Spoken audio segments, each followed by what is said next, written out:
Sud Radio, les vraies voix qui font rouler la France.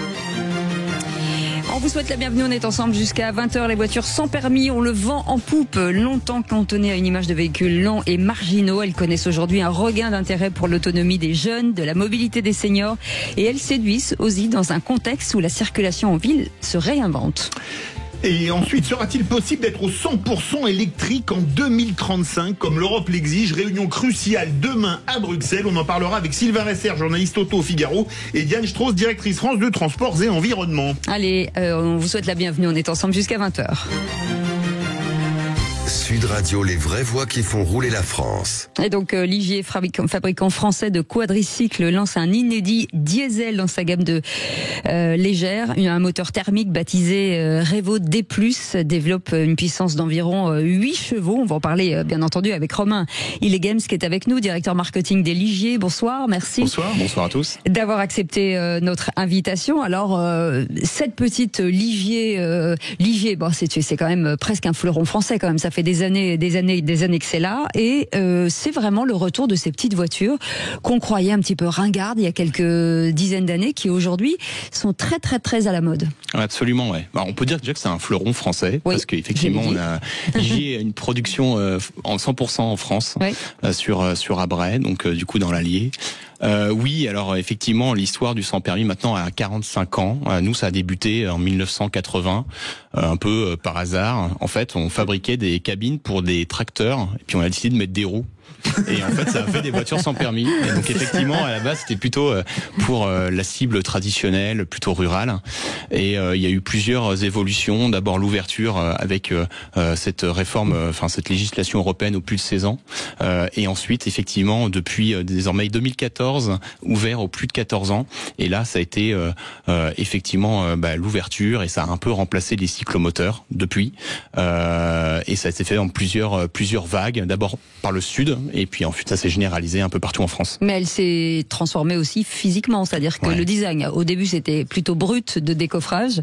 Tout à fait. Et plutôt, elle a bien servi à tous ceux qui faisaient pas des excès de vitesse, mais voilà, aussi, qui n'avaient plus de points. Mais aujourd'hui, ça s'est vraiment démocratisé, et c'est une voiture qui est devenue attrayante, très attrayante. Alors, il y a deux modèles de voitures, la Mailly et la JS50. On va commencer par la Mailly. Quels sont... Alors, les deux même, vous faites de l'électrique et du diesel, alors que le diesel, on va dire, est plus franchement adoré en France. Pourquoi ce duo électrique-diesel? Parce qu'il y a un besoin en fait, parce que l'électrique peut pas tout couvrir tous les besoins.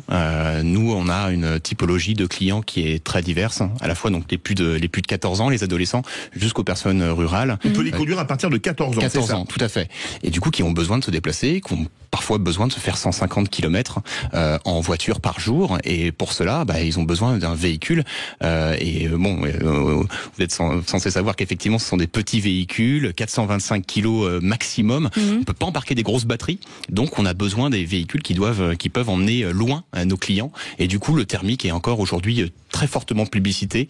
On a été en avance quand même sur l'électrification, faut le dire, sur le marché. On a plus de 50% de nos véhicules sont aujourd'hui électrifiés, du segment électrifié, mais 50% aujourd'hui sur du diesel. Donc effectivement, c'est encore de beaux jours devant elle. Alors on est d'accord, 50 km/h maximum. 45 exactement, tout à fait. L'autonomie. 50 c'est TTC. Oui, c'est ça.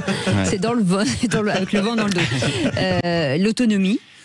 Sur un véhicule diesel, c'est 500 km. Et sur de l'électrique, nous, on a les batteries les plus importantes du marché. On va jusqu'à 192 km en cycle WMTC. Alors, ce moteur diesel, c'est le Revo D+. Tout à fait. Qu'est-ce qu'il caractérise ? Parce que faire un nouveau moteur diesel aujourd'hui, il n'y a plus un fabricant généraliste qui en fait.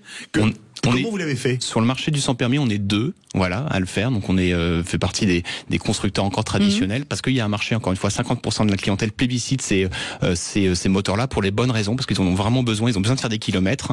Aujourd'hui, par contre, ce sont des moteurs modernes qui sont totalement dépollués. On est à la norme Euro 5+. Oui, donc ça, c'est arrivé au 1er janvier 2025. Mais voilà, donc ce sont des moteurs aujourd'hui modernes et qui sont les plus dépollués possibles. Alors, je regardais tout ce que vous pouvez mettre sur cette voiture, parce que c'est pareil, elle est très équipée, elle peut être très équipée, c'est-à-dire que vous proposez un nombre de choses à rajouter dessus. Ouais. Alors, jusqu'où on peut aller financièrement, c'est-à-dire que si aujourd'hui on met tout, alors il y a plein de choses, double essuie-glace, les vitres électriques, la caméra de recul, le siège premium. Alors on a du mal à imaginer sur cette... quand même. C'est bien pour ceux qui aiment la musique. Incroyable. Pour écouter sur la radio. Les éclairages LED. Est-ce que ce sont quand même des clients qui ont besoin aussi quand même un peu de style dans ces voitures? Tout à fait. Pour certains de nos clients, même la cible traditionnelle, encore une fois, j'y fais référence, c'est l'achat du siècle. Ils ne peuvent pas s'acheter une voiture traditionnelle, mais ils ont envie de se faire plaisir. Ils ont envie d'avoir de la fierté dans leur voiture. Moyenne de prix, c'est quoi? En moyenne, c'est 14 000 euros chez nous, mais ça peut aller jusqu'à 20 000 euros. Tout équipé, avec la climatisation. Là, on a tout. Absolument. Tout. Voilà. On est les seuls à faire avoir des voitures avec la climatisation, la direction assistée, exclusivité, chez Ligier, mais également, effectivement, les écrans tactiles 10 pouces pour les jeunes, publicité, 6 haut-parleurs, le CarPlay sans fil, enfin bref, que sais-je, mais du confort, du style. Alors pour la rentrée, vous avez une opération, la Mailly à 89 € par mois et la JS50 à 99 € par mois. Pour quelle motorisation, sous quelles conditions? Vous l'avez fait, si je ne m'abuse, avec le Banco Santander, une banque bien connue de l'autre côté des Pyrénées. Absolument. J'espère que l'accent n'était pas trop mauvais. C'est plutôt ça. C'est notre partenaire financier, effectivement, et du coup, on a cette particularité de lancer ces offres 89 €, donc gamme Ligier à partir de 89 €, à la fois sur l'électrique et en diesel, parce qu'on veut laisser le choix à nos clients. Encore une fois, ils sont partagés sur ces motorisations. Alors on leur laisse le choix, 89 € pour nos modèles Ligier en électrique ou en diesel. Mais sous quelles conditions, combien de kilomètres par an, etc.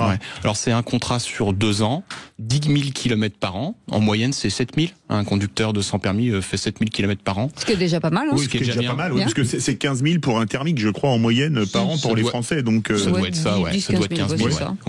Donc nous on couvre effectivement les besoins de nos clients avec un apport qui est aux alentours de 3 000 €. On est d'accord, pas sur l'autoroute? Pas sur l'autoroute. Non, les voies rapides, c'est interdit. On peut rouler sur les nationales à 80 ou 90 par contre. Pas avec nos voitures. Non, nous c'est 45 km/h. Oui, non, mais pas à 80 à l'heure, mais quand elles sont limitées à 80 à l'heure. Ou alors si vous avez quelqu'un qui vous pousse, ça va plus vite. Ouvre dans le dos. Voilà, c'est ça. Sur le second marché, est-ce que ça se revend bien? Est-ce que... c'est même la pénurie. D'accord. Notre réseau de distribution peine à se sourcer en voitures d'occasion. Ça se bat, donc ils arrivent même pas à les mettre en ligne. On les harcèle au téléphone, clairement, pour avoir des voitures sans permis d'occasion. Donc ça tient sa valeur. Ça tient sa valeur, très bonne valeur résiduelle, sur ces véhicules, absolument, que ce soit en électrique ou en diesel. Et ben voilà, merci mille fois Romain Hillegames d'avoir accepté notre invitation, directeur marketing de Ligier, ces voitures sans permis made in France. C'est important de le rappeler parce que c'est pas souvent le cas. Merci d'avoir accepté notre invitation. Dans un instant, 2035, est-ce que vous pensez qu'on y arrivera pour à être le tout électrique? Vaste programme, comme disait le général de Gaulle. Je regarde Monsieur Resser. Non, il boude. À mon avis, c'est mauvais signe. Allez, on en parle dans un instant. À tout de suite. Sud Radio, c'est votre opinion qui compte. Je vous écoute depuis des années, tous les matins. Dès que je pose le pied, j'allume Sud Radio. Sud Radio, parlons vrai. Sud Radio, les vraies voix qui font rouler la France.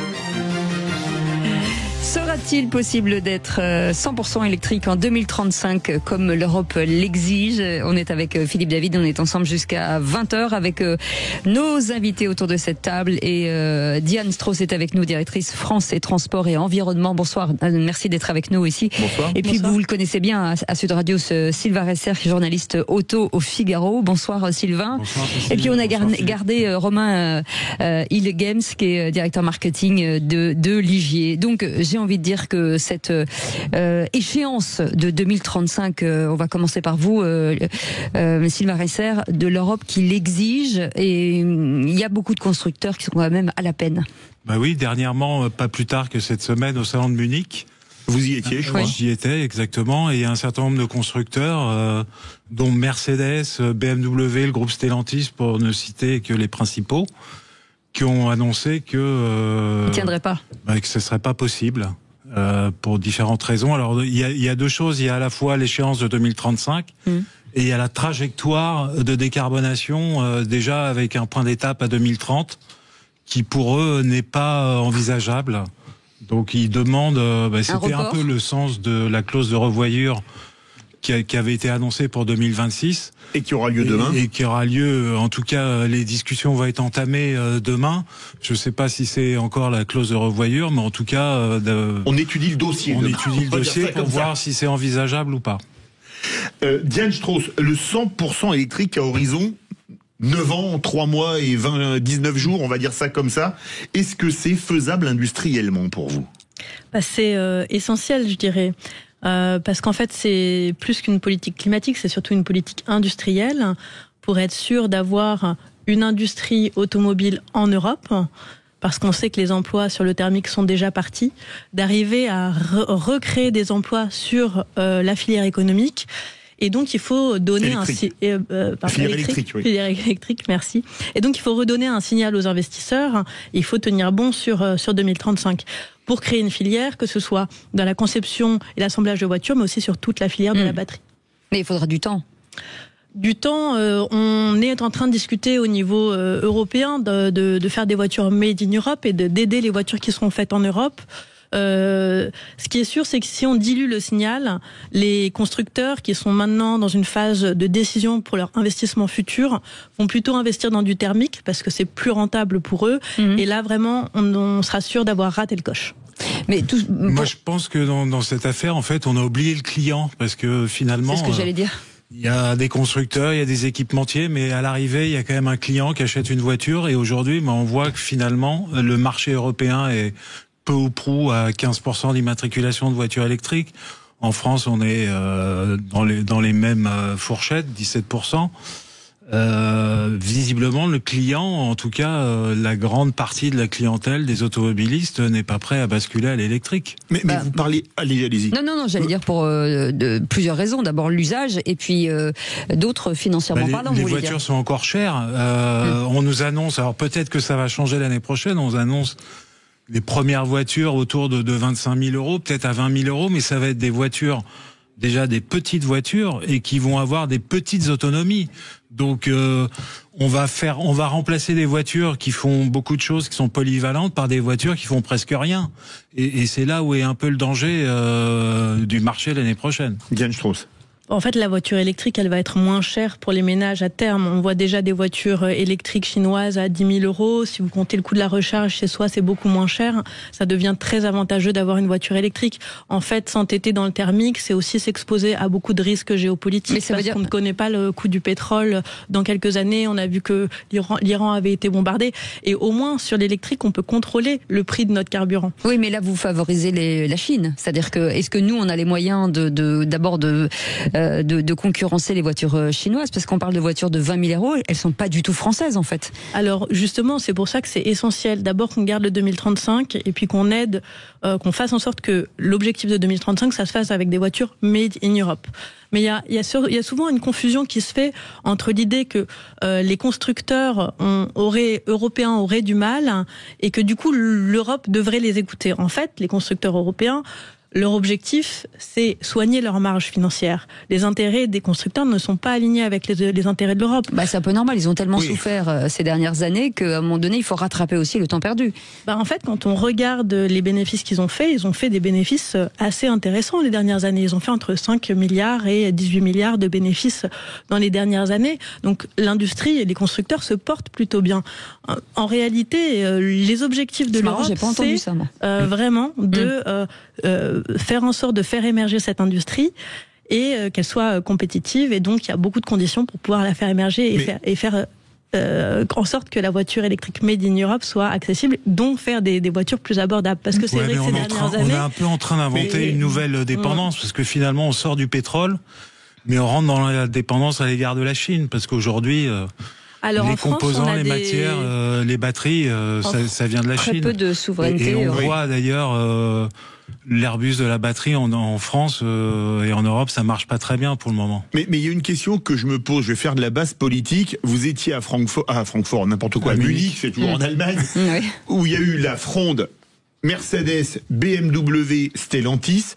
Et il y a 150 fabricants qui ont signé une contre-proposition dans l'espérance dans l'attente de la réunion de demain, notamment les Suédois Volvo et Polestar, mais qui sont pas si suédois que ça, puisque leur actionnaire est chinois, il s'appelle Geely. Est-ce que c'est pas une guerre sino-européenne entre d'un côté Stellantis, BMW, Mercedes et de l'autre côté Polestar et Volvo? En partie, parce que finalement, même avec les subventions, les voitures chinoises sont moins chères que les voitures européennes.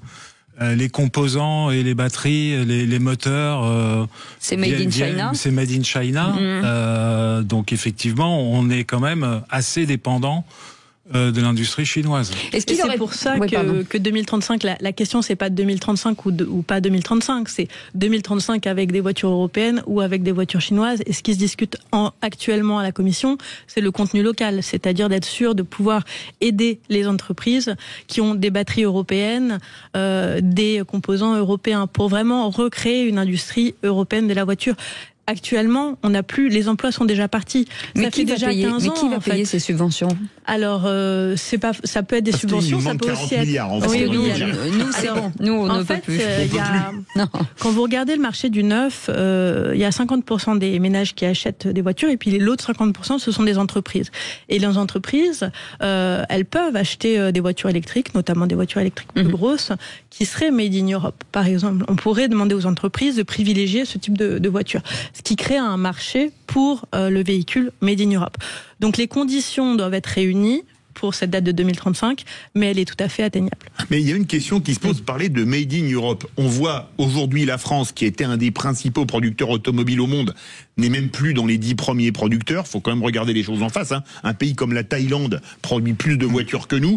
Est-ce que l'électrique, ça va pas être la liquidation des dernières usines françaises? Que si on regarde bien, les voitures françaises aujourd'hui, elles sont faites en Tchéquie, elles sont faites en Roumanie, elles sont faites en Slovénie, elles sont faites en Turquie, Pologne. En Espagne, en Pologne, mais elles sont plus fabriquées en France. Le problème déjà, la France, en tout cas si on prend notre pays, c'est le coût de la main d'œuvre qui est déjà très élevé par rapport à nos voisins. Donc beaucoup de constructeurs sont partis produire dans des pays main d'œuvre bas coût. Ils sont partis en Tchéquie, en Slovaquie, en Hongrie. Aujourd'hui, la plus grosse usine française en production, c'est Toyota à Valenciennes. Donc demain, si on dit il faut faire des petites voitures électriques en France, on a Ligier. Voilà, ça c'est ça.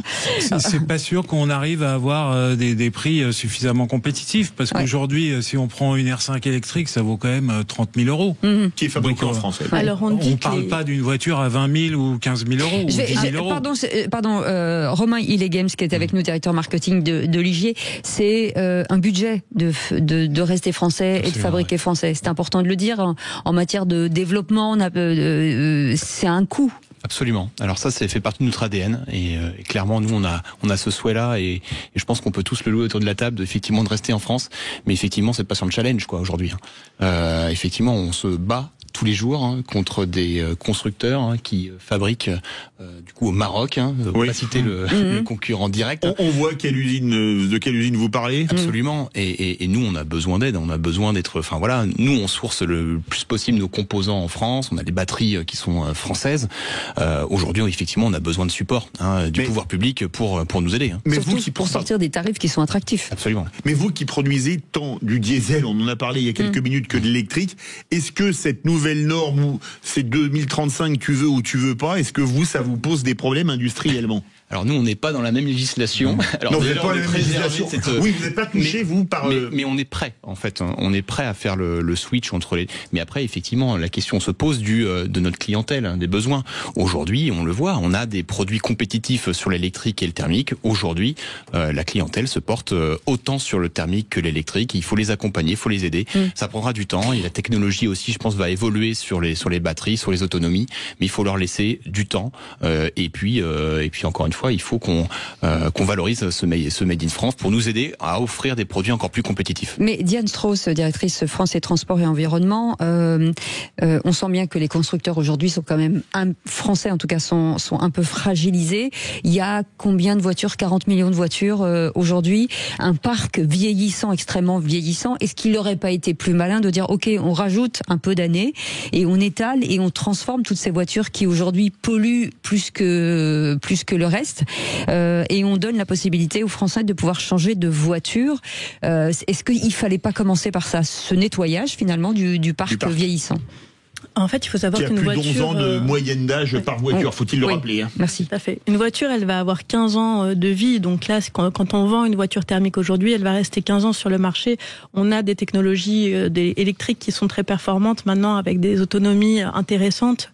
Donc, il est temps de passer à l'électrique. Mais allez dire ça à quelqu'un qui ne peut pas changer de voiture, en fait, c'est ça le problème. Tout à fait. Alors justement, en fait, le marché du neuf, moyen il y a très peu de voitures électriques sur le marché, en fait. Voilà. C'est ça le problème. Et en fait, les ménages modestes, 80% des ménages achètent sur le marché de l'occasion. Eux, ils attendent finalement l'arrivée de voitures électriques. C'est pour ça que je vous dis, sur le marché de l'occasion. Est-ce qu'il n'aurait pas fallu attendre cette rotation? Eh ben, il faut justement l'engager en accélérant le neuf, l'électrique sur le neuf, pour permettre aux ménages qui achètent sur le marché de l'occasion d'avoir de l'électrique. Si cette transition ne se fait pas, les ménages modestes vont rester coincés avec du thermique. Quand bien même les réglementations vont changer dans les villes, comme on l'a vu avec les ZFE, etc. Donc en fait, il est essentiel de demander, surtout aux entreprises, comme on l'a vu, de passer à l'électrique, parce qu'au bout de 3-4 ans, les entreprises vont revendre leur voiture électrique sur le marché de l'occasion et donner aux classes moyennes l'accès à la mobilité électrique. Avec un problème aussi dont on parle assez peu, c'est-à-dire que toute voiture accidentée qui est une voiture électrique, ça pose un problème, elle peut plus rouler, que changer la batterie, ça coûte quand même extrêmement cher. Ce sont aussi des sujets que personne, enfin assez peu de gens soulèvent. Non, mais quand je disais qu'on oublie le client, c'est que finalement la voiture électrique, c'est un nouvel écosystème. La voiture électrique, il faut la recharger. Aujourd'hui, dans Paris, les bornes ne fonctionnent pas. Quand vous demandez à installer une borne dans un habitat collectif, faut quand même, moi j'ai eu un devis encore l'autre jour, c'est 1400 €. Et qui peut payer 1400 € aujourd'hui pour installer une borne dans son garage? Et parfois vous avez des délais d'une année pour... Il y a tout ça aussi. Mais encore une fois, tout le monde est d'accord pour décarboner. C'est pas le problème. C'est que en fait, maintenant les copropriétés, il y a plus on n'a pas mis les choses dans le bon ordre. Et aujourd'hui, une voiture électrique, si vous mettez la recharge, la borne, tout ça, c'est extrêmement compliqué. Et ça, on l'explique pas aux gens. Mais quand on regarde les statistiques, on voit quand même que 90% des utilisateurs d'électrique sont contents de leur véhicule. Donc d'une certaine façon, c'est que ça fonctionne. On a un réseau qui se développe, on a 80% du territoire des autoroutes européennes qui est couvert. On a maintenant une augmentation de 50%. Renault, c'est 50% d'augmentation de vente de véhicules électriques cette année. Donc les choses se mettent en place. C'est plus simple quand vous avez une maison, vous la branchez chez vous. Ah oui, c'est beaucoup plus simple. C'est vrai que les usages, ensuite, il y a un problème d'usage aussi. Mais aujourd'hui, les choses se sont accélérées, mais c'est pour ça que on a toujours l'impression de mettre la charrue avant les bœufs, de se dire bah voilà, on donne des délais avant de changer les mentalités. Il faut du temps pour changer les mentalités. Et c'est pour ça qu'on a encore jusqu'à 2035 pour la recharge. On a de plus en plus de gens qui habitent en habitat collectif, qui vont se recharger sur des parkings de supermarchés, par exemple, au moment de faire leurs courses. Alors, mais c'est vrai, il y a beaucoup de choses à développer. La recyclabilité des voitures, parce que ça, c'est un aspect qui a été oublié par les constructeurs. La recyclabilité des batteries et le test de la qualité de la batterie en seconde vie. Et la propreté de l'électricité aussi, parce que c'est de l'électricité au charbon, ça fait beaucoup plus de CO2 qu'une voiture thermique. Alors, en France, on est plutôt bien lotis. Oui, mais il y en a qui n'aiment pas le nucléaire, hein, ça je vous le rappelle. Hein. C'est un débat qui a été clos par le président. Notre sujet. C'est explosif, hein, c'est comme l'essence. Merci beaucoup, Romain. Merci beaucoup, Romain Hillegems, d'avoir accepté notre invitation, directeur marketing de Ligier. Et on vous souhaite plein de succès avec ces jolies petites voitures sans permis, très jolies et mignonnes. Allez voir sur le site de Ligier.